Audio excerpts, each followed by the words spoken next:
Doctor NGP தொழில்நுட்ப கல்லூரியின் 15வது பட்டமளிப்பு விழா இன்று சிறப்பாக நடைபெற்றது.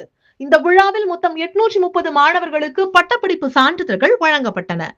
காலப்பட்டி பகுதியில் உள்ள என்ஜிபி கருத்தரங்கு மையத்தில் நடைபெற்ற விழாவை டாக்டர் என்ஜிபி கல்வி மற்றும் ஆராய்ச்சி அறக்கட்டளையின் தலைமை செயல் அதிகாரி டாக்டர் ஓ.டி. புவனேஸ்வரன் தொடங்கி வைத்தார். கோவை மருத்துவ மையம் மற்றும் மருத்துவமனையின் தலைவர் மற்றும் நிர்வாக இயக்குனர் டாக்டர் நல்லாஜி பழனிசாமி தலைமை வகித்தார். மஹிந்திரா மற்றும் மஹிந்திரா நிறுவனத்தின் துணைத் தலைவர் சங்கர் வேணுகோபால் சிறப்பு விருந்தினராக கலந்து கொண்டு பட்டமளிப்பு உரையாற்றினார். வேகமாக மாறி வரும் உலகில் தொடர்ந்து கற்றல், புதுமை மாற்றங்களுக்கு ஏற்ப தன்னை தகவமைத்துக் கொள்ளும் திறன் மற்றும் சமூக பொறுப்புணர்வு ஆகியவை வெற்றிக்கு அடித்தளம் என அவர் வலியுறுத்தினார்.